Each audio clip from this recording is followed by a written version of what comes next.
दार्चुला घटनामा सरकारले भारतसँग कुरा गर्न नसकेको र बीपीको अपमान गरेको सांसद कमल ओलीको आरोप। कक्षा 12 को परीक्षा स्थगित गर्न सिफारिस। पछिल्लो 24 घण्टामा 3729 जनामा कोरोना संक्रमण पुष्टि, 25 जनाको ज्यान गयो। नेपाल पक्षको बैठकले भन्यो ओलीले आत्मआलोचना गर्नुपर्नेमा जोड। स्वास्थ्य राज्यमन्त्री हटाउनु पर्ने लगायतका माग राख्दै डाक्टर केसीले दिए अनसन बस्ने चेतावनी। बीपी प्रतिष्ठानको आर्थिक अनियमिततामा संलग्नमाथि कारबाही गर्ने राज्यमन्त्री श्रेष्ठको भनाई। इरानलाई परमाणु सम्झौता सम्बन्धी वार्तामा फर्किन अमेरिकाको आग्रह र नेपाल र भारतबीच मैत्रीपूर्ण फुटबल खेल हुँदै। पलपलको खबरका लागि नवीन खबर सब्स्क्राइब गर्न नभुल्नुहोला। आदरणीय दर्शक महानुभावहरु नमस्कार। सदाझै खबर सङ्गालो लिएर उपस्थित भइसकेका छौँ। यो मेहनतका लागि कृपया एक लाइक अवश्य गरिदिनुहोला। पछिल्लो 24 घण्टामा देशभर थप 3729 जनामा कोरोना संक्रमण पुष्टि भएको छ। यस्तै सोही अवधिमा 25 जनाको मृत्यु हुँदा 1885 जना संक्रमण मुक्त भएका छन्। स्वास्थ्य तथा जनसङ्ख्या मन्त्रालयका अनुसार पछिल्लो 24 घण्टामा 15675 जनामा नमुना परीक्षण भएको थियो। यससँगै देशभर कोरोना संक्रमितको कुल संख्या पीसीआर विधिबाट 7,10,509 र एन्टिजेन विधिबाट 76,080 जनामा संक्रमण पुष्टि भएको छ। संक्रमित मध्ये हालसम्म 6,65,548 पुगेको छ भने मृतकको संख्या 10,000 नागेको छ। नेकपा एमालेका वरिष्ठ नेता माधवका नेपाल पक्ष केन्द्रीय कमिटिका सदस्यको बैठकमा पार्टीका अध्यक्ष केपी शर्मा ओलीबाट विगतमा भएका कतिपय राजनीतिक निर्णय गलत भएको जनाउँदै एकताबद्ध पार्टीका लागि नेतृत्वले आत्मआलोचना गर्नुपर्नेमा जोड दिएको छ। बिहीबारदेखि काठमाडौँमा भइरहेको यस पक्षका केन्द्रीय सदस्यले पार्टीभित्र आत्मसम्मान, सहअस्तित्व र सामूहिक भावनाको विकास नहुँदा समस्या उत्पन्न भएकाले विवाद मिलाउन सक्रिय नेतालाई ती सन्दर्भलाई ख्याल गरेर समझदारी जुटाउनु पर्ने आवाज उठाएका छन्। गएको असार 28 गते पार्टीको विवाद समस्या समाधान कार्यदलले दिएको 10 बुँदे सहमतिको प्रस्ताव मात्रै निकासका लागि पर्याप्त नभएको र थप गृह कार्य गरेर पार्टीको लोकप्रिय छविलाई जनता समक्ष पुनर्स्थापित गर्न लाग्नुपर्नेमा जोड दिएको छ। साथै अध्यक्ष ओलीले स्थानीय तहका पार्टीका अधिवेशन र विधान अधिवेशन तोक्ने निर्णय गरेर आफूसी अघि बढेकाले एकताको प्रक्रिया चलिरहेका बेला यी दुवै पक्षका समानान्तर गतिविधि हुन नहुने बैठकमा प्रस्ताव गरिएको छ। बैठकमा अहिले केन्द्रीय सदस्यको धारणा राख्ने क्रम सकिएर स्थायी कमिटिका नेताहरूले बोल्ने क्रम चलिरहेको छ। पार्टीका केन्द्रीय सदस्य जगन्नाथ खतिवड़ाले कार्यदलले समाधानका लागि सबै सवाल नसमेटेकाले त्यसबारे आफू स्पष्ट हुन चाहेको बताउनु भएको छ।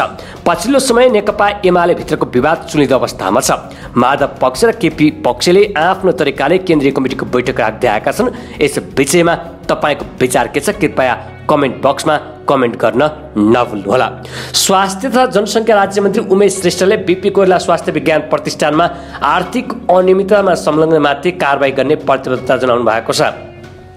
प्रतिनिधि सभा अन्तर्गतको शिक्षा तथा स्वास्थ्य समितिको शुक्रबारको बैठकमा मन्त्री श्रेष्ठले सिनेट बैठक बोलाएर छानबिन समिति गठन गरेर कारबाही प्रक्रिया अघि बढाउने प्रतिबद्धता व्यक्त गर्नुभएको हो। सिनेटको बैठक नबसी दोषीमाथि कारबाही गर्ने अवस्था नभएकाले सरकारले छिट्टै सिनेटको बैठक बोलाउने उहाँको भनाइ समेत रहेको छ।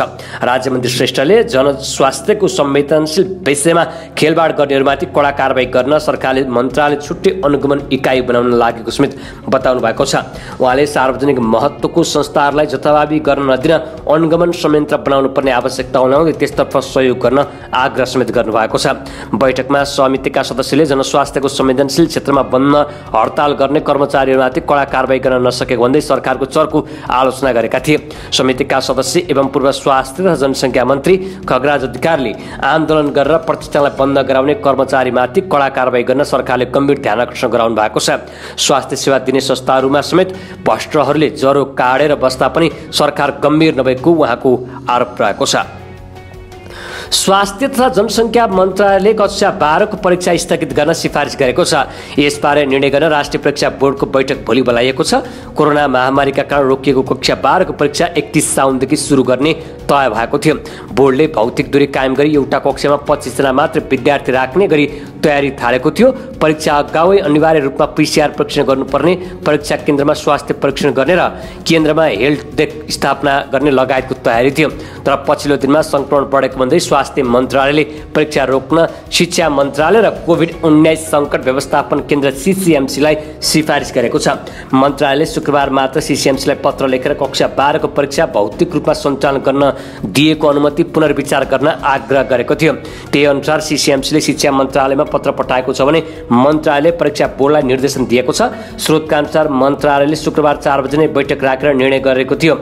एक उच्च अधिकारीले भने अझ अहिले भौतिक रूपमा परीक्षा गर्न सक्ने अवस्था नभएकाले अहिले निर्णय पुनर्विचार गर्न भनिएको छ। उनका अनुसार 31 साउनदेखि तोकिएको परीक्षा स्थगित हुन्छ, तर आन्तरिक मूल्याङ्कनकै आधारमा हुन्छ वा भोलिका दिनमा भौतिक रूपमा परीक्षा हुन्छ भन्ने चाहिँ अझै टुङ्गो लागेको छैन। यसबारे मन्त्री परिषदबाट निर्णय हुनुपर्ने मन्त्रालयका एक अधिकारी बताउँछन् परीक्षा बोर्डका अनुसार कक्षा 12 को परीक्षाका लागि 3,74,000 विद्यार्थीले परीक्षा फारम भरेर परीक्षाको तयारी गरिरहेका थिए।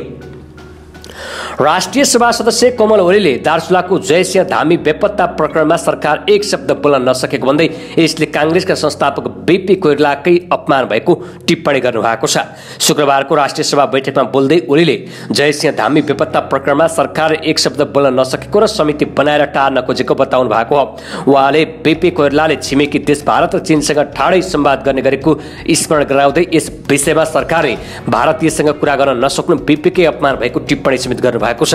उहाँले वर्तमान सरकारले देश चलाउन नसक्ने र नागरिकलाई सुरक्षा दिन पनि नसक्ने आरोप लगाउनु भएको हो।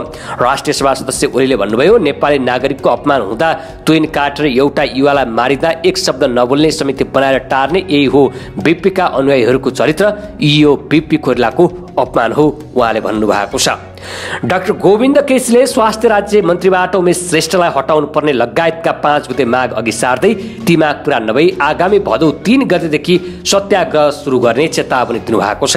निजी अस्पतालमा सञ्चालक उमेश श्रेष्ठलाई स्वास्थ्य राज्य मन्त्री नियुक्त गरिएको भन्दै डाक्टर केसीले विरोध जनाएका छन्। उनले स्वास्थ्यको द्वन्द्व नहुने व्यक्तिलाई तत्काल स्वास्थ्य मन्त्री र राज्य मन्त्री नियुक्त गर्नुपर्ने माग समेत राखेका छन्।